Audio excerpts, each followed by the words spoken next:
क्या दुनिया एक और बड़े टकराव की दहलीज पर खड़ी है? क्या शीत युद्ध की परछाइयां फिर से समुद्रों में तैरने लगी हैं? और क्या एक तेल टैंकर की जब्ती आने वाले दिनों में किसी बड़ी जंग का संकेत है? अटलांटिक महासागर की गहराइयों में जो कुछ हुआ वो सिर्फ एक जहाज की कहानी नहीं, ये उस बढ़ते तनाव की कहानी है जिसमें महाशक्तियां आमने सामने खड़ी नजर आ रही हैं।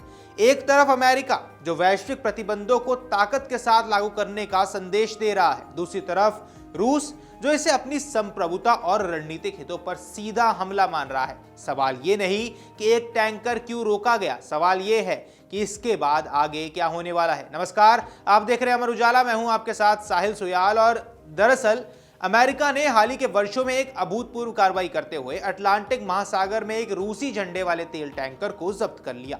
इस टैंकर का नाम अब मरीनेरा बताया जा रहा है, जो पहले बेला 1 के नाम से जाना जाता था। अमेरिकी अधिकारियों की माने तो यह जहाज लंबे समय से अमेरिकी प्रतिबंधों से बचने की कोशिश कर रहा था और रूस, ईरान तथा वेनेजुएला के बीच प्रतिबंधित तेल की आवाजाही में शामिल था। 2 हफ्तों से अधिक समय तक चले नाटकीय पीछा और समुद्री टकराव के बाद अंततः अमेरिकी तटरक्षक बल और सैन्य एजेंसियों ने इसे उत्तरी अटलांटिक में अपने नियंत्रण में ले लिया। ये कार्रवाई इसलिए भी ऐतिहासिक मानी गई क्योंकि यह माना जा रहा है कि हाल ही के वर्षों में यह पहला मौका है जब अमेरिका ने खुले समुद्र में रूसी झंडा फहराने वाले तेल टैंकर को सीधे तौर पर जब्त किया हो।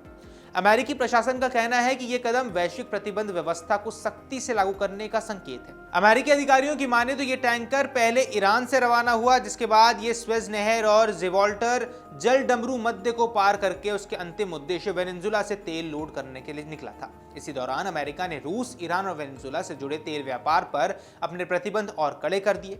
जांच एजेंसियों को शक था कि यह जहाज प्रतिबंधित तेल को अंतर्राष्ट्रीय बाजार में पहुंचाने की एक अहम कड़ी है। इस पूरे घटनाक्रम की शुरुआत 21 दिसंबर को हुई जब कैरिबियन सागर में यूएस कोस्ट गार्ड ने इस टैंकर को रोका। उस समय जहाज अभी भी बेला 1 के नाम से ही परिचालित हो रहा था। अमेरिकी अधिकारियों ने दावा किया कि यह जहाज किसी भी वैध राष्ट्रीय झंडे के तहत पंजीकृत नहीं था। अंतर्राष्ट्रीय समुद्री कानून के अनुसार अगर कोई जहाज वैध झंडा नहीं फहराता है तो उसे स्टेटसलेस माना जाए या स्टेटलेस माना जाता है और उस पर जब्त की कार्रवाई की जा सकती है। जब अमेरिकी तटरक्षक बल ने जहाज पर चढ़ने यानी बोर्डिंग की कोशिश की तो चालक दल ने इसकी अनुमति देने से इनकार कर दिया, जिसके बाद टैंकर ने अटलांटिक महासागर की ओर भागने की कोशिश की। यहीं से एक लंबा और नाटकीय पीछा शुरू हो गया, जिसमें अमेरिकी निगरानी तंत्र लगातार जहाज की गतिविधियों पर नजर रख रहा था। खुद को अमेरिकी कार्रवाई से बचाने के लिए टैंकर के चालक दल ने एक असाधारण कदम उठाया। उन्होंने जहाज के बाहरी हिस्से पर रूसी झंडा पेंट कर दिया। अंतर्राष्ट्रीय समुद्री कानून के तहत किसी देश का झंडा फहराने का मतलब होता है कि जहाज उस देश के अधिकार क्षेत्र और संरक्षण में आता है। हालांकि अमेरिकी अधिकारियों ने इस दलील को खारिज कर दिया। उनका कहना था जब पहली बार जहाज को रोका गया उस समय उसने कोई वैध झंडा नहीं फहराया था, इसलिए बाद में झंडा पेंट करना कानूनी रूप से मान्य नहीं है। जिसके बाद जहाज का नाम बदलकर मरीनेरा कर दिया गया और इसे रूस की आधिकारिक शिपिंग रजिस्ट्री में शामिल कर लिया गया। दस्तावेजों में इसका होम पोर्ट रूस में सूची को दिखाया गया है, लेकिन अमेरिकी एजेंसियों का कहना है कि यह सब कदम केवल कानूनी बचाव के लिए उठाए गए थे। इस घटनाक्रम के बीच रूस ने भी हस्तक्षेप करने की कोशिश की। रिपोर्ट्स की माने तो न्यू ईयर ईव पर रूस ने औपचारिक रूप से अमेरिका स्टेट डिपार्टमेंट से अनुरोध किया था कि इस टैंकर का पीछा बंद किया जाए।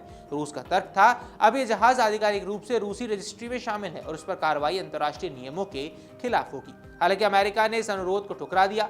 अमेरिकी अधिकारियों का कहना है कि यह जहाज अमेरिका प्रतिबंधों का उल्लंघन कर रहा है और ईरानी मूल का तेल ढो रहा है, जो पूरी तरह से अवैध है। पिछले कुछ दिनों में इस टैंकर पर सिर्फ समुद्र से ही नहीं बल्कि हवा से भी कड़ी नजर रखी गई है। पश्चिमी निगरानी विमानों ने इस पर ऊपर से नियमित उड़ानें भरी हैं। इसमें आइसलैंड स्थित अमेरिकी सैन्य अड्डों से उड़ान भरने वाले विमान और ब्रिटेन के P-8 पोसेडन समुद्री निगरानी विमान भी शामिल हैं, जो पनडुब्बी रोधी और समुद्री सर्वेक्षण के लिए जाने जाते हैं। अब कुछ रिपोर्ट्स में यह भी दावा किया गया है कि रूस ने इस टैंकर की सुरक्षा के लिए अपनी नौसेना की पनडुब्बी यानी कि सबमरीन तैनात की थी। हालांकि इस दावे की स्वतंत्र पुष्टि अब तक नहीं हो सकी है।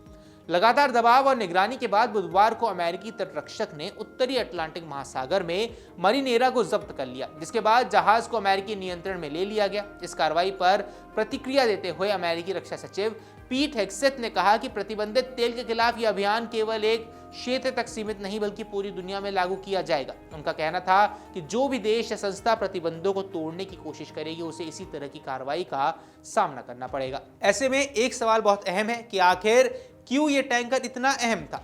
अब विश्लेषकों का मानना है कि मरीनेरा तथाकथित शैडो फ्लीट का हिस्सा था। शैडो फ्लीट उन जहाजों के नेटवर्क को कहा जाता है जिनका इस्तेमाल रूस, ईरान और वेनेजुएला जैसे देश अंतर्राष्ट्रीय प्रतिबंधों से बचते हुए तेल की ढुलाई के लिए करते हैं। ये जहाज अक्सर नाम बदलते, झंडा बदलते और ट्रैकिंग सिस्टम को बंद कर देते हैं ताकि उनकी पहचान छुपी रहे।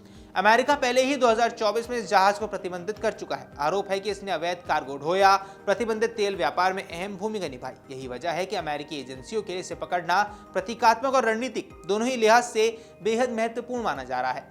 मरीनेरा की जब्ती को अमेरिका की ओर से एक कड़ा संदेश माना जा रहा है कि समुद्र कितना ही बड़ा क्यों ना हो, प्रतिबंधों को तोड़ने वालों के लिए अब कोई सुरक्षित रास्ता नहीं बचेगा। ये कार्रवाई न सिर्फ रूस बल्कि ईरान और वेनेजुएला जैसे देशों के लिए भी चेतावनी है कि शैडो फ्लीट के जरिए तेल बेचने की रणनीति अब पहले जितनी आसान नहीं रहने वाली है। ऐसे में यहाँ सवाल उठने शुरू हो गए हैं कि क्या इस टैंकर को रोकने के बाद क्या रूस और अमेरिका के बीच जो संबंध है वो खराब होने वाले हैं और क्या रूस और अमेरिका एक नए संघर्ष की ओर बढ़ रहे हैं। आपको क्या कुछ लगता है हमें कमेंट बॉक्स पर जरूर बताएं। फिलहाल के लिए इस वीडियो में इतना ही। नमस्कार। अगर आप ये वीडियो YouTube पर देख रहे हैं तो हमारे चैनल को सब्सक्राइब कर बेल आइकन दबाएं और Facebook पर देख रहे हैं तो हमारे पेज को लाइक करें।